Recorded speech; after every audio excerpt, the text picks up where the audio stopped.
जी जल्दी से जवाब दीजिए, फिर मैं वाजपेयी साहब के पास भी जाऊंगा। शहजाद पूनावाला जी क्या है ना, रात में कंबल लेकर ओढ़ के निकलते हैं। अरे रात अंधेरी है भाई, कंबल निकलो या सफेद चादर डाल के निकलो, कोई फर्क नहीं पड़ता। इस देश की जनता ने देख लिया कि आप किस तरीके से भ्रष्टाचारियों को गले लगाते हो और बलात्कारियों को गले लगाते हो। ये बताइए ना, सड़क पे संसद में भारत माता की लड़कियां थी और नरेंद्र मोदी का मस्तक बना हुआ था ब्रजभूषण शरण सिंह। तो आप सारे के सारे लोग उन बलात्कारियों के साथ, उन भ्रष्टाचारियों के साथ, उनके साथ खड़े हुए हैं। और बात करते केजरीवाल की, आप जेल में डालिए, बहुत स्वागत है आपका, आप सबको जेल में डालिए, कोई दिक्कत नहीं। लेकिन विशाल भाई जी, जिस तरीके से इनकी कार्यवाही होती है, कार्यप्रणाली होती है, उस कार्यप्रणाली पे सवाल होता है। आप भारतीय संविधान के अनुसार काम नहीं करते हैं। जब सरकार से शहजाद जी जवाब दो। एक वाक्य मैं जानता हूं, मेरे सीनियर हमारे एलआई वहां पे रुके 10 सेकंड में इंतजार कर रहे हैं, उनको मौका नहीं मिला, जल्दी से। हालांकि प्रणाली तो कोर्ट तय करती है, पर क्योंकि उन्होंने बलात्कारी कहा, मैं एक बात कहना चाहता हूं। यह है लाल सिंह, जिसने कठुआ रेप में अक्यूज के साथ खड़े होने का काम किया था। कांग्रेस ने उसको ना केवल पार्टी में लिया पर टिकट दिया, और कांग्रेस ने 2018 में ट्वीट किया था, हमने तो मंत्री से हटाया था। आज बताइए कि उसको टिकट क्यों दिया। संदेश खाली पर आपने डिफेंड किया। अब देखिए कैसा गला सूख रहा है इनका, देखिए जरा ऑब्जर्व कीजिए गला कैसे सूख रहा है, तुरंत गला सूख गया। दीपक जी बताइए लाल सिंह को टिकट क्यों दिया? दीपक जी 8 साल के बलात्कारी का बचाव करने वाले लाल सिंह को टिकट क्यों दिया? सुनिए प्रवक्ता महोदय, शहजाद जी जरा आप बता दीजिए कि हम बता देंगे। लेकिन आप तो शुचिता, पवित्रता, राजनीतिक चरित्र की बात करते थे, आप तो गिरे हुए निकले, आप तो जुमलेबाज निकले और सवाल करते कांग्रेस से सवाल। आपने खूब सवाल किए थे, खूब जनता के सामने गए थे, लेकिन आप लोगों की भ्रष्टाचारी कुलदीप सेंगर की चलिए देखिए पार्टी हमारे साथ वाजपेयी जी भी जुड़े हुए हैं। दीपक जी देखिए सवाल तो आपके ऊपर भी बनेगा, सवाल तो आपसे ये बहुत बन ही रहा है, लेकिन मैं वाजपेयी जी को इस डिबेट का हिस्सा बनाता हूं। वाजपेयी जी काफी देर से इंतजार कर रहे हैं। वाजपेयी जी, आपने भारतीय राजनीति का कई दौर देखा है। मेरा आपसे सवाल यह है कि जिस अन्ना आंदोलन को आधार बनाकर अरविंद केजरीवाल दिल्ली के मुख्यमंत्री बनते हैं और उनके ऊपर भ्रष्टाचार का आरोप लगता है, और अन्ना हजारे का जो बयान सामने आया उसमें वो कहते हैं मुझे दुख हुआ कि केजरीवाल जैसे आदमी मेरे साथ काम करते थे। कैसे देखते हैं आप? और उसके बाद अब विपक्ष आरोप लगा रहा है कि केंद्र सरकार तानाशाही कर रही है। देखिए अन्ना जी ने जो स्टेटमेंट दी है, अन्ना जी ने इनके साथ डील किया है, इनको अन्ना जी को केजरीवाल के बारे में सारी जानकारी है। घनेंद्र जी, जो सवाल मैंने यहां पर वाजपेयी जी से पूछा है वही सवाल आपसे है कि 2011 का जो अन्ना आंदोलन था, जिसके पोस्टर बॉय अरविंद केजरीवाल थे, उसका मुख्य एजेंडा भ्रष्टाचार के खिलाफ था, तत्कालीन कांग्रेस सरकार के खिलाफ था। लेकिन आज आम आदमी पार्टी कांग्रेस के साथ गठबंधन कर रही है। उस वक्त हमने कई बयान अरविंद केजरीवाल के देखे थे कि मैं बंगला नहीं लूंगा, गाड़ी नहीं लूंगा, सुरक्षा नहीं लूंगा, लेकिन हमने सारी चीजें देख ली। अब कैसे देखते हैं आप जब अब भ्रष्टाचार के आरोप लग रहे हैं और वो जेल जा रहे हैं?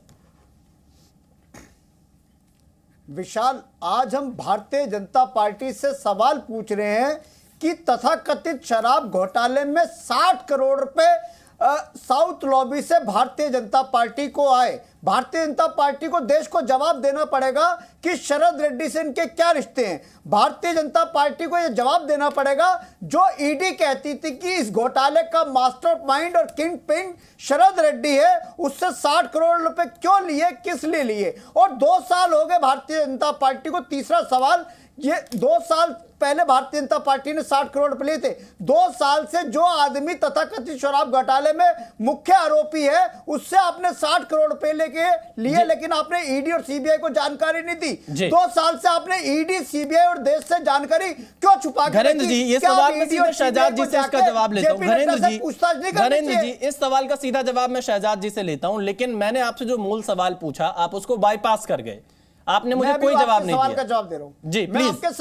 मैं विशाल आपके सवाल का जवाब दे रहा हूं। आप मुझे बताइएगा उन्होंने बंगला लेने से मना किया था कि नहीं किया था, गाड़ी लेने से मना किया था कि नहीं किया था, सुरक्षा लेने से मना किया था कि नहीं किया था, और कांग्रेस सरकार के खिलाफ ही उनका आंदोलन था। सुन लीजिए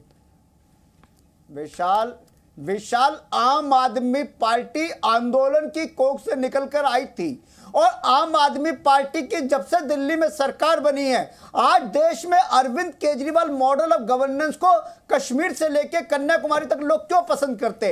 इस मॉडल ने दिल्ली में गरीब के बच्चों के लिए अच्छे स्कूल बनाए, गरीब के बुजुर्ग के इलाज के लिए अच्छे अस्पताल बनाए, अच्छे मोहल्ला क्लिनिक बनाए। दिल्ली में बिजली पानी फ्री है, महिलाओं की बस यात्रा फ्री है, बुजुर्गों की तीर्थ यात्रा फ्री है। कांग्रेस में हाथ मिलाने की जरूरत कैसे आ गई? आप मेरे मूल सवाल का जवाब नहीं। खैर, मैं शहजाद पूनावाला जी से से मॉडल है। मैं शहजाद जी से जवाब लेता हूं। शहजाद जी, आप जवाब दीजिए। आपके ऊपर आरोप लगा रहे हैं आम आदमी पार्टी के प्रवक्ता कि आप साउथ की लॉबी ने बीजेपी को चंदा दिया। मैं उस पर भी 30 सेकंड में आ जाऊंगा। पहले इन्होंने कहा मॉडल ऑफ गवर्नेंस शानदार है, तो राघव चड्ढा विदेश में आंखी का ऑपरेशन कराने क्यों गए? जाए, वो कोई समस्या नहीं, पब्लिक सर्वेंट है, हमारे पैसों पे जाए, पर विदेश जाना पड़ा। दिल्ली में तो वर्ल्ड क्लास हॉस्पिटल होने चाहिए थे ना, और वहां पर जाकर प्रीत गिल से मिले, वही प्रीत गिल जो भारत का विभाजन चाहती है। छोड़ देते इस बात को, आते आपके सवाल पर, शरद रेड्डी के सवाल पर। घनेंद्र जी, मैं आपको जेन्युइनली बहुत पसंद करता हूं, आप एक अच्छे व्यक्ति है और पता भी चलता है आप गलत जगह पहुंच गए। मैं आपसे पूछता हूं कि ये सारे तर्क आपने कोर्ट के सामने रखे भाई, कोर्ट अप्रूवर बनाता है। विशाल पांडे को ऐसे हल्के में मत लीजिए, क्राइम और बाकी चीजें कवर करते। हम लोगों ने बोला अप्रूवर बना दो, कोर्ट ने बना दिया, चंदा लिया हमने और कोर्ट ने बना दिया। और इंडिविजुअल और कंपनी में अंतर होता है ना, उस कंपनी ने जिसमें वो एक डायरेक्टर थे, वहां पे 11 डायरेक्टर, वो पब्लिक लिस्टेड कंपनी है, उसने कांग्रेस को भी चंदा दिया है, उसने बीआरएस को भी चंदा दिया है। तो वो चंदा सात्विक और हमारे लिए चंदा गंदा।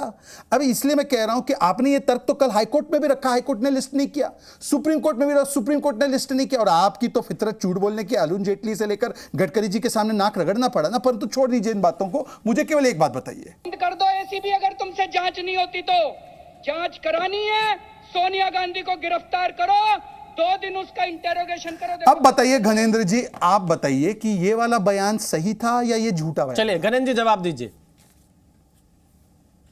जी। देखिए विशाल, मैं फिर वही कह रहा हूं कि 60 करोड़ रुपए शरद रेड्डी से लेके उसकी बेल ईडी से इन्होंने करवाई। शरद रेड्डी से क्या रिश्ता है? शरद रेड्डी से पैसे क्यों लिए? शरद रेड्डी भारतीय जनता पार्टी का कनेक्शन सामने आना चाहिए। और आपने ये बात ईडी से, सीबीआई से, देश से क्यों छुपाई? जब आपको पता है कि एक मामले की जांच ईडी और सीबीआई कर रही है, आपको जाके बताना चाहिए था ईडी और सीबीआई को। आज ईडी और सीबीआई को जाके जयप्रकाश नड्डा से, जगत प्रकाश नड्डा से बात करनी चाहिए, उससे पूछताछ करनी चाहिए, इंटरोगेशन करनी चाहिए। घनेंद्र जी एक सेकंड, चलिए घनेंद्र जी मैं जवाब लेता हूं। शहजाद जी जल्दी से, देखिए वाजपेयी जी काफी देर से इंतजार कर रहे हैं। शहजाद जी, घनेंद्र जी सुन लीजिए जी, घनेंद्र जी जवाब ले लेते हैं। घनेंद्र जी जवाब ले लेते हैं। घनेंद्र जी जवाब ले लीजिए, लगातार भाषण पूरे मामले का जवाब दे रहा हूं। इस पूरे मामले का मास्टरमाइंड अगर कोई है तो नरेंद्र मोदी है। घनेंद्र जी जवाब ले लेते हैं। शहजाद जी जवाब नहीं होता है फ्रस्ट्रेशन में। मैं घनेंद्र जी आपको मेरा पूरा समय दे रहा हूं, आप मुझे वो डॉक्यूमेंट बताइए जिसमें शरद रेड्डी ने भाजपा को 60 करोड़ दिए। ऑथेंटिक डॉक्यूमेंट, मीडिया रिपोर्ट नहीं, ऑथेंटिक डॉक्यूमेंट इलेक्टोरल बॉन्ड का, शरद चंद्र रेड्डी नाम और भाजपा को 60 करोड़ डोनेशन। ये अभी प्रस्तुत कीजिए, पहले डॉक्यूमेंट दिखाइए। औरोबिंदो फार्मा अलग है, औरोबिंदो फार्मा एक एंटिटी, एक कंपनी है। शरद चंद्र रेड्डी ने कहा 60 करोड़ दिए, वो दिखाइए। औरोबिंदो फार्मा पर केस नहीं, उन्होंने तो कांग्रेस बीआरएस को भी दिए। नहीं, शरद रेड्डी ने पैसे दिए, पहले वो डॉक्यूमेंट पेश करे वरना माफी मांगे, वरना माफी मांगे। मेरी पार्टी जिसके 11 करोड़ सदस्य और करोड़ों वोटर है, उससे आप नाक रगड़ते माफी मांगे। मैं आपको समझ 10 सेकंड में जल्दी से अपनी बात पूरी करिए, फिर मैं वाजपेयी जी डॉक्यूमेंट दिखाइए। वाजपेयी जी बहुत माफी मैं चाहूंगा, लेकिन घनेंद्र जी जल्दी से। विशाल, ये कोई इंडिविजुअल 60 करोड़ नहीं दे सकता। शरद रेड्डी की कंपनी ने दिए। शरद रेड्डी उन कंपनी में डायरेक्टर है, शरद रेड्डी उन कंपनी का प्रमोटर है, शरद रेड्डी उन कंपनी का करता धरता। देखिए मैं फिर आप लोग के पास वापस आता हूं। घनेंद्र भारद्वाज जी और शहजाद जी हमारे साथ